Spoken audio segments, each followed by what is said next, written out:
Salut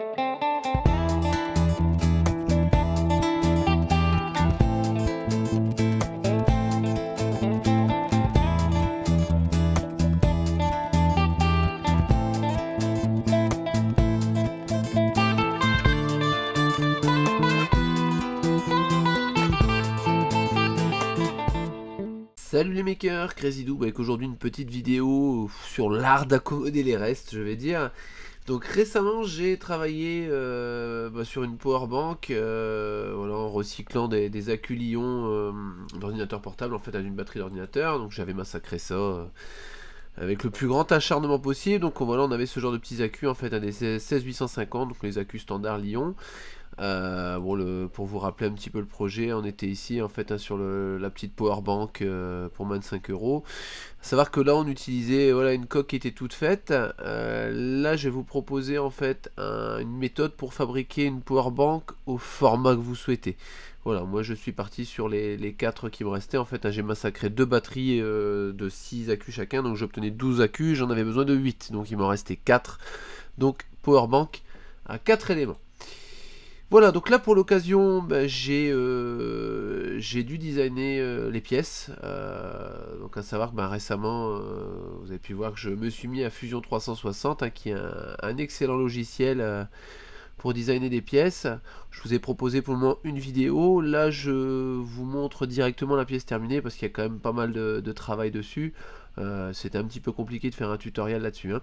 Voilà, en fait la powerbank se divise en 4 parties. Donc la partie body 1 qui, comme vous pouvez le voir, va contenir les 4 éléments. Donc les 4 éléments dont les pôles moins et pôles plus seront soudés ensemble.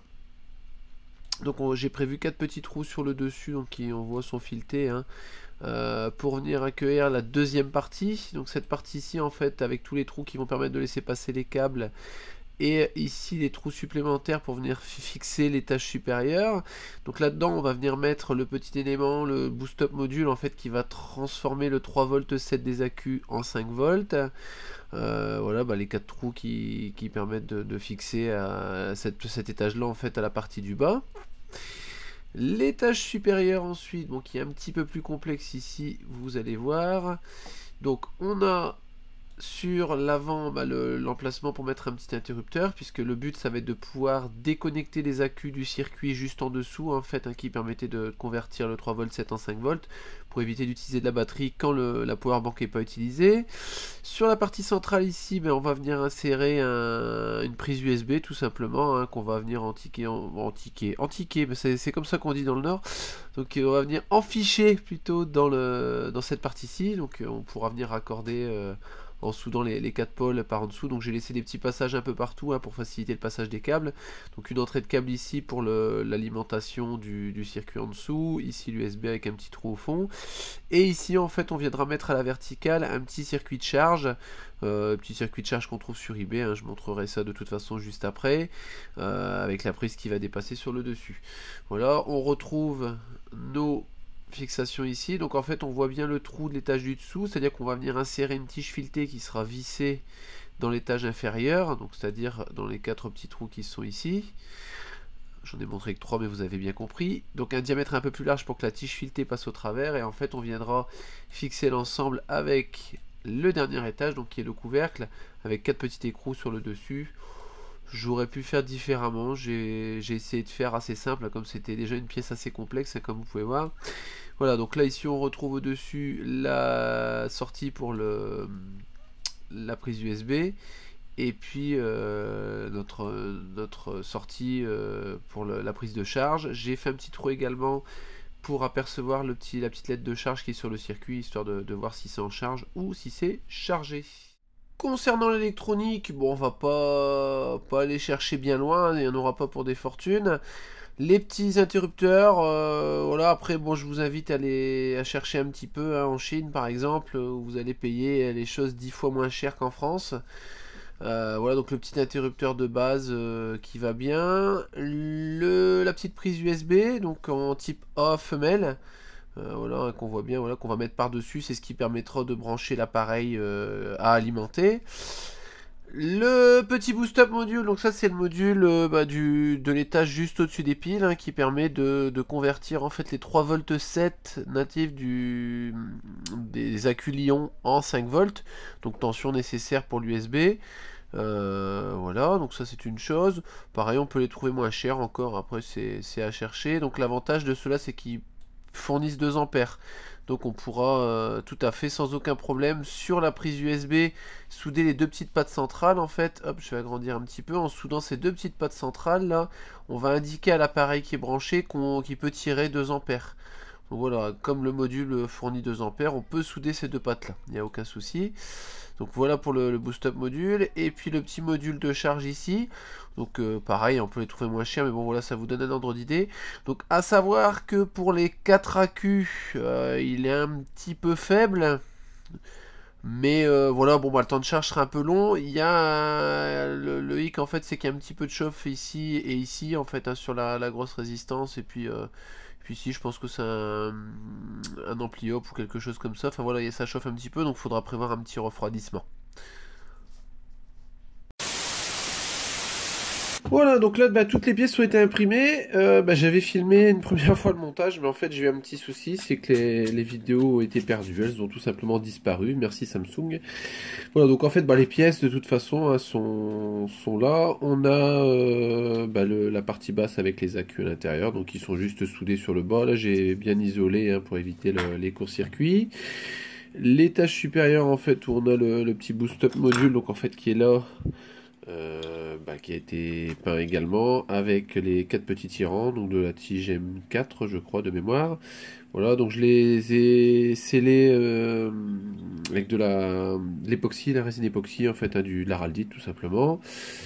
L'étage supérieur également, et puis le petit couvercle qui va bien au-dessus. Bon, l'avantage du coup c'est que j'aurais pas d'ajustement à refaire puisqu'ils ont déjà été faits. Bon, j'avais un petit coup de lime à donner par-ci par-là, hein, mais rien de bien méchant. Donc je ressors le petit fer à souder qui va bien. On va mettre ça là. Voilà.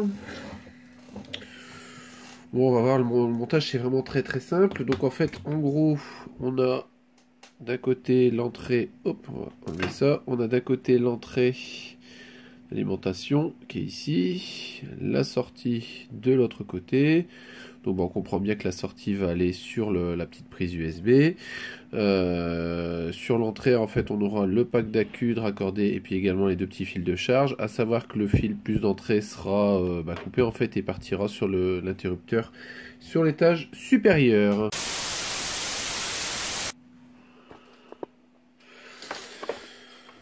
Première étape, en fait, je vais venir mettre en place le petit interrupteur sur l'étage du haut. Donc pour ça, je replie légèrement les petites pattes vers l'intérieur. C'est pour faciliter l'insertion, hein, tout simplement. Donc je prends l'étage du haut et je viens tout doucement en fait. De toute façon, il n'y a vraiment pas à forcer, il faut juste que ça soit bien aligné. Si jamais vous devez forcer, c'est qu'il faut peut-être passer un petit coup de lime. Donc dans ce cas-là, vous passez un petit coup de lime. Voilà. Ensuite, on vient le guider par ici. On fait rentrer le petit bouton dedans. Voilà, l'interrupteur se pose bien à plat, il n'y a pas de souci. Et du coup, les petites pattes qu'on avait tordues tout à l'heure, on peut venir avec un petit scalpel ou autre chose. Du coup, je vais peut-être plutôt y aller avec une pince à épiler. On peut venir remettre à plat les 2 petites pattes en fait pour bloquer l'interrupteur en place tout simplement. Voilà, donc on fait ça des 2 côtés. Et voilà, donc, du coup l'interrupteur tient bien en place, donc on vient sertir également ce du haut pour que ça soit bien calé. Et voilà, du coup on a bien l'interrupteur en place qui bouge plus. Donc ça c'est la première chose. Concernant le reste du montage, donc on vient prendre le petit pack d'accu, hein, qui a été déjà préalablement préparé. On vient passer délicatement les câbles, donc on fait attention de ne pas faire de court-circuit. Donc de base, le fil n'est pas dénudé, je pense pour vous. Moi, il est dénudé parce qu'il y a déjà eu un montage de fait, donc j'ai pas trop le choix. Je peux pas recouper, sinon je vais être un petit peu court. Voilà, donc on vient mettre en place correctement l'ensemble dedans. Donc on vient trouver le meilleur angle d'alignement, hein, tout simplement. Il n'y a pas d'impératif de sens. Voilà, on passe les fils et on voit où ça se pose bien. Donc là, j'ai pas de souci, donc je vais pouvoir visser comme ça, il n'y a aucun problème. Donc je prends mes petites vis une par une. Je vais prendre également un petit tournevis qui va bien. Voilà, un petit tournevis qui va bien. Et je viens visser les différents éléments en place. Voilà, hop. Donc le tout étant de trouver les bons trous. Alors, savoir en fait que j'ai eu un petit peu de mal à trouver les bonnes vis, donc j'ai 3 modèles de vis pour 4 trous. Donc j'ai juste à respecter la bonne vis dans le bon trou, hein, tout simplement. Mais bon, c'est pas bien méchant. Voilà, hop. Voilà.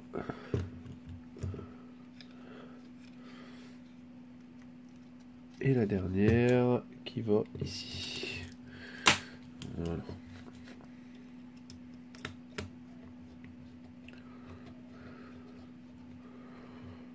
Voilà, donc le premier étage est monté. Alors, hop, voilà, je l'ai raligné un petit peu.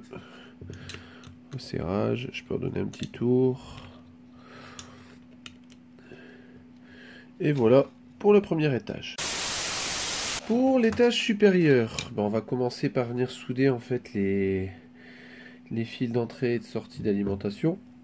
Donc j'ai mis un petit morceau de collant double face en fait en dessous du circuit pour venir le coller dans le fond de l'emplacement.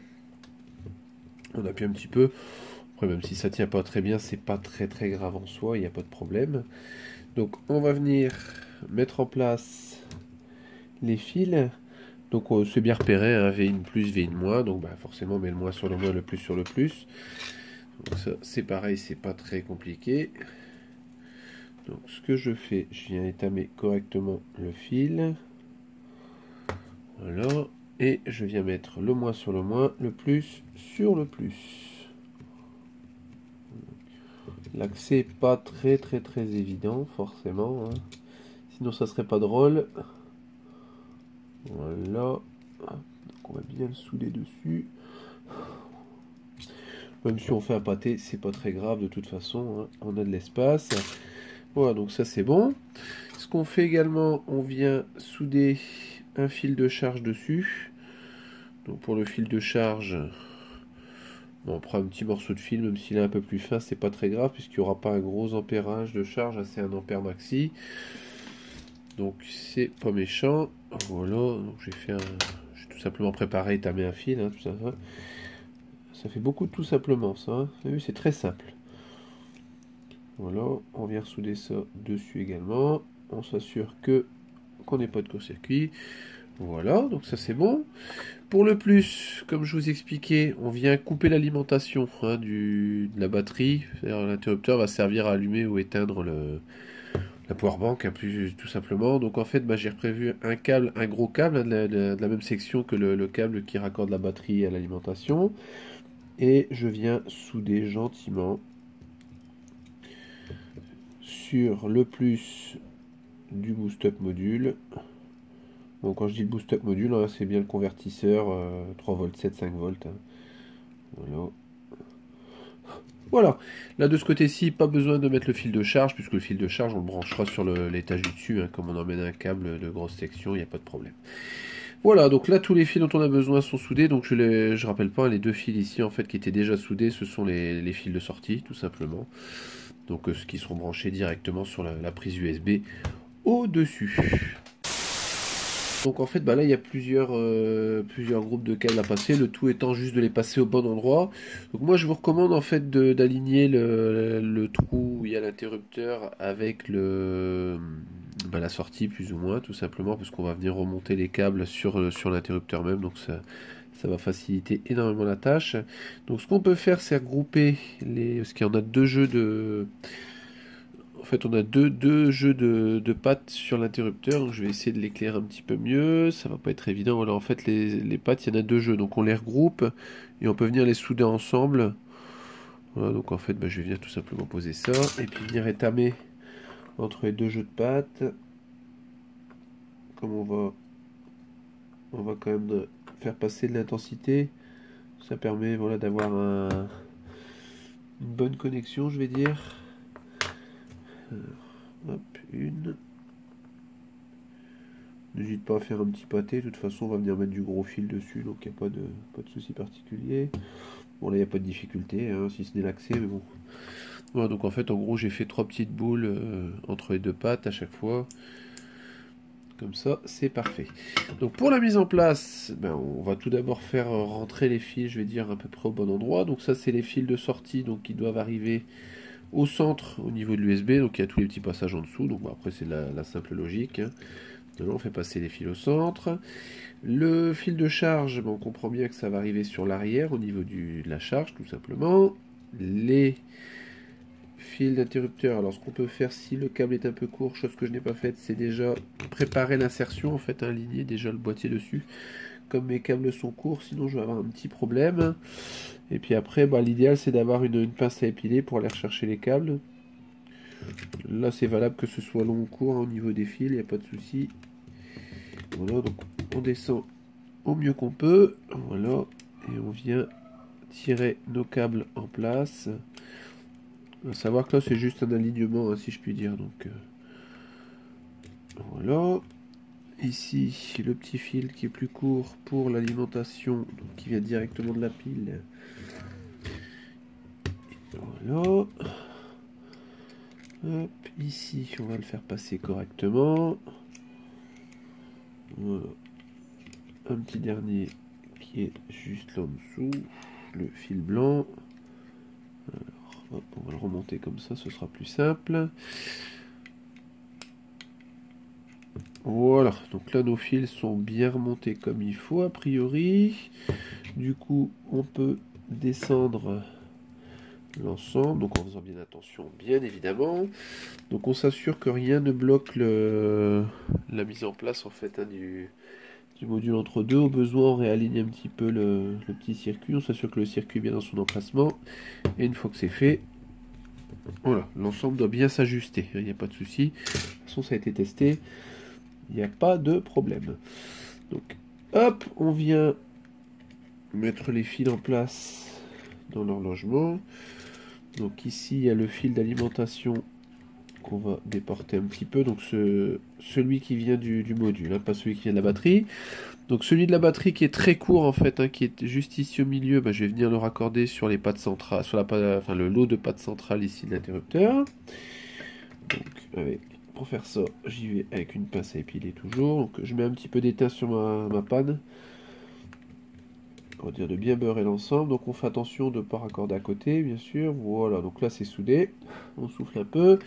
Voilà, donc là l'alimentation arrive sur la patte centrale de l'interrupteur. Hein. Voilà, la deuxième partie, bah forcément, sans doute, ça va aller sur une des deux autres pattes. Après, ça dépend quelle position vous voulez d'interrupteur pour qu'il soit en position allumée. Alors, on fait attention qu'il n'y ait pas de petits fils qui pendouillent à côté pour pas faire un court-circuit. Enfin, court-circuit. En gros, ne pas empêcher que l'alimentation s'allume toute seule. Voilà. Donc, toujours avec une pince à épiler, je viens aligner mon câble. Je chauffe bien et voilà. Donc le connecteur d'alimentation est mis en place, donc là j'ai pas de souci. En gros, ça y est, je peux sortir de l'attention.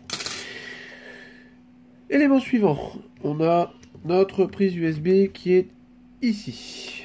Donc en fait, on va venir rechercher sur internet. Je vais le reprendre en direct parce que je ne l'ai pas de tête. Je vous le mettrai en miniature de toute façon sur l'écran. Alors USB A female pin out. J'ai une vague idée, mais ayant quand même un petit doute, je vais le vérifier. Voilà, donc on a le GND qui se place comme ça. Parfait. Donc le moins qui est sur la gauche de la plaque. Ok, ça marche. J'ai bien fait de vérifier.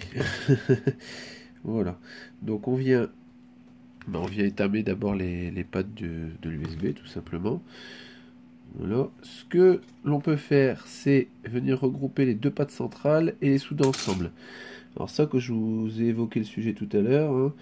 En fait, pour indiquer un appareil qui peut se mettre en charge à plus de 2 ampères, c'est-à-dire en charge rapide, il faut que ces deux pattes-là soient soudées ensemble. Sinon, ce sera 1 ampère maximum, voire même peut-être de tête 250 milliampères. Enfin voilà, en gros, on indique à l'appareil en faisant ça qu'il peut charger à grande vitesse, c'est-à-dire consommer de l'ampérage. En gros, on dit, ben, c'est bon, la lime elle est assez costaud, donc tu peux saquer mon grand.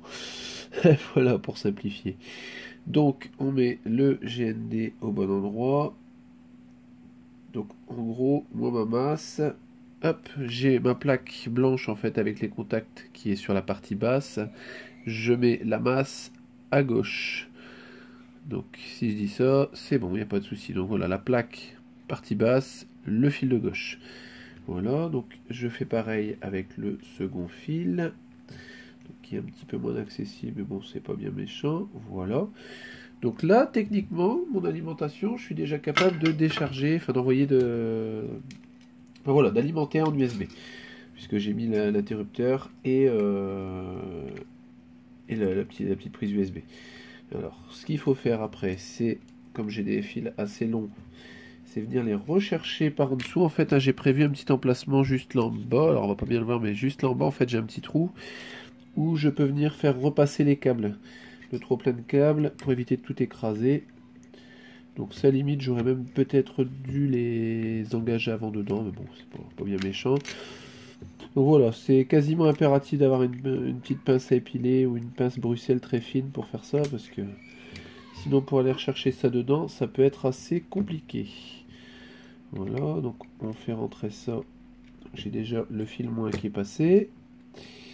Et le fil plus va être apparemment un peu plus casse-pied. Oui, effectivement. Alors, le fil moins, c'est bon. Viens là. Donc pour le fil plus, ouais, effectivement, il va me casser les pieds, je le sens. Alors, c'est pas bien méchant. J'espère ne pas devoir faire une petite ellipse. Alors, c'est pas grave, on va le ressortir un peu et essayer de le faire passer en force. Alors, voilà, je l'aperçois là. Je l'aperçois. Hop, mince, je l'avais presque. Alors, du coup, d'une main, je vais le guider comme ça et de l'autre, l'attraper avec la pince. Alors, peut-être une pince plus petite. Ça, d'ailleurs, j'en profite au niveau de l'outillage. C'est vrai que j'ai jamais fait un petit tuto sur l'outillage qui est bien pratique pour faire tout ce qu'on a à faire. Ça pourrait être l'idée d'une vidéo. Présenter un petit peu mon matériel. On verra quand j'aurai plus d'idées. Là pour le moment j'ai l'esprit qui bouillonne. J'ai plein d'envie de vidéos. Alors, je suis désolé, hein, c'est un petit peu long, mais vous connaissez le dicton, plus c'est long, plus c'est bon. Hop, voilà. Donc mes deux fils sont passés correctement. Donc je viens insérer l'USB en tirant en même temps sur les câbles. Donc quand je dis tirer, c'est avec parcimonie, hein. Délicatesse, délicatesse. Voilà. Hop. Voilà, impeccable. Donc là, l'USB est bien entré. Les fils, on voit, bah, ils sont pas contraints puisqu'ils sont dehors. Ce qu'on peut faire, c'est les plaquer correctement sur le fond du boîtier, parce qu'on va avoir besoin d'un petit peu de place, même si on n'en manque pas. Voilà, il faut quand même économiser puisqu'on a encore le module de charge à placer après. Voilà, donc en fait, bah, j'ai passé les câbles proprement dans le fond, il n'y a pas de souci particulier. Alors, j'aimerais bien le montrer un petit peu plus à la lumière. J'ai placé encore la caméra de manière pas terrible. Voilà. Ce qu'il faut encore faire maintenant, c'est rajouter un petit fil de charge. Parce qu'on a bien le fil moins qui remonte pour la charge, mais on n'a pas le fil plus. Donc le fil plus, bon, on va tout simplement le souder sur notre petite patte, puisque vous vous souvenez, on ramène l'alimentation de la batterie sur la patte centrale. Donc on va venir mettre le fil sur la patte centrale de l'interrupteur, c'est-à-dire en gros raccorder directement le fil de charge aux accus, enfin au plus des accus en tout cas. Voilà, on a un petit fil de plus, c'est vraiment très simple. Voilà, de l'autre côté, alors ce que je vais faire par contre, je vais assainir quand même les fils, donc je vais venir les couper à ras et les redénuder proprement. Alors je suis désolé, je fais ça avec les dents. J'ai mon dentiste qui m'invite à bouffer, donc il n'y a pas de souci particulier là-dessus. Donc je viens rétamer proprement. Voilà. Donc ensuite on va prendre notre petit module, donc en fait c'est ces petits modules là, un module de charge micro USB, donc là j'en ai modifié un, enfin, modifié c'est un bien grand mot, je l'ai badigeonné de silicone conducteur, en fait c'est un conducteur thermique, une colle en fait à dissipateur hein, qui va très bien, donc j'ai bien beurré pour que l'ensemble des composants soit bien noyé, et je suis venu mettre en fait une petite plaque d'alu que j'ai formée sur mesure en fait avec la barquette de lasagne. Donc j'ai deux épaisseurs, c'est replié l'un sur l'autre en fait hein, pour augmenter un petit peu et la surface, puisqu'on aura un petit peu la surface intérieure aussi et l'épaisseur. Voilà, donc cette partie là, en fait on va venir la souder tout simplement sur les fils de charge. Donc pas très compliqué, hein, c'est pareil, c'est repéré dessus, donc le batte plus qui est ici, le batte moins de l'autre côté, donc avec le fer à souder, voilà. On s'assure de souder dans un sens qui va bien pour après insérer le module. Donc moi ce qui va bien, ça va être dans ce sens là. Si je fais tomber, ça va pas fonctionner. Voilà, donc je vais le mettre comme ça. On essaie de le souder sur l'intérieur de la plaquette, puisque j'ai prévu vraiment ma partie en fait où je viens insérer le circuit, je l'ai prévu vraiment très petite. Alors du coup, voilà, on va retartiner un petit peu ici. Et je vais former légèrement le fil. Parce que du coup ça sera plus pratique. Ouais, voilà. Hop, on va mettre une petite gouttelette d'étain. Hop, il y en a trop. Voilà. Là c'est bon. Même chose de l'autre côté. Donc sur le moins. Donc de la même manière, bien évidemment. Les angles de soudure sont un peu bizarres, hein, mais voilà, l'essentiel c'est que ça tienne. Voilà, donc le petit module est soudé. Donc maintenant, il ne reste plus qu'à insérer ce petit module de charge dans notre boîtier. Alors, en espérant qu'on n'ait pas mis trop d'étain. Alors, j'ai mis un tout petit peu trop d'étain d'un côté a priori. Donc, si c'est le cas, c'est pas très grave. Hein, papier de verre, lime, tout ce qu'on veut pour limer le trop plein. Alors, du coup, non, parce que là, je suis raccordé. Donc, je vais juste enlever le surplus avec un fer. Je faisais court-circuit comme c'est déjà soudé. Voilà, donc hop, on vient aligner ça. Voilà, on insère en premier le fil par en dessous. On fait attention de ne pas arracher le petit dissipateur. Voilà, on aligne. Et après, on peut venir insérer l'ensemble sans forcer. Voilà, donc l'ensemble est bien raccordé. Ce qu'on peut faire éventuellement, c'est brancher un petit transfo pour vérifier si tout va bien. Donc là, on voit que ça s'allume en rouge, donc ça veut dire que la charge est en marche, donc ça fonctionne. Donc il n'y a plus qu'à monter l'étage supérieur. L'étage supérieur, dernier étage, plutôt le couvercle, on va dire. Donc là, il n'y a vraiment rien de compliqué. On vient tout simplement, besoin sans doute ajuster un petit peu les trous à la lime, parce que les trous d'origine sont vraiment prévus au plus juste, je vais dire.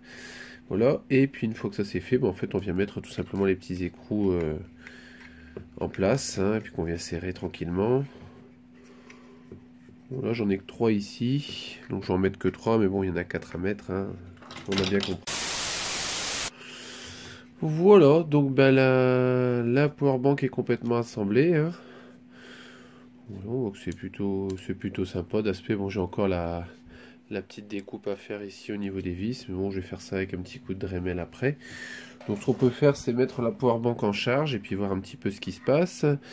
Donc hop, donc on voit dans le petit trou, bon, c'est pas très net sur la vidéo, mais on voit qu'on aperçoit le petit voyant. Après on pourrait mettre une petite tige de plastique transparente pour remonter la lumière, mais bon, c'est largement suffisant. Hein. Voilà, donc la charge de la batterie est terminée. On voit le petit voyant qui est passé au bleu. Donc à savoir que le petit module de charge étant assez peu puissant, il délivre 1 ampère maxi. Donc forcément le temps de charge est assez important. Il faut compter une bonne nuit pour la charge complète. Du coup on va pouvoir débrancher un petit peu et puis faire un essai. Ce qu'on va faire en fait, je vais sortir tout simplement le téléphone en fait, hein, et puis je vais mettre ça en charge gentiment. Donc hop, on va sortir le téléphone qui est juste ici. Donc du coup, je vais récupérer le câble USB pour le mettre ici dessus. Je vais brancher la petite prise sur la charge du téléphone. Hop. Voilà, donc on va pouvoir venir admirer ici en haut. Donc en fait j'ai la petite batterie dans la main, donc on peut regarder le petit voyant de charge qui est tout en haut à droite. J'espère que c'est bien net. Donc quand j'appuie sur le bouton, j'ai le téléphone même qui me fait une petite vibration pour montrer qu'il est bien en charge. Ce que je peux faire éventuellement, c'est augmenter un petit peu le son pour qu'on entende même le petit bruit. Voilà, donc là si je viens de le déconnecter, donc là je remets en route en charge. Voilà, donc on entend, il se met bien en charge, il n'y a pas de souci.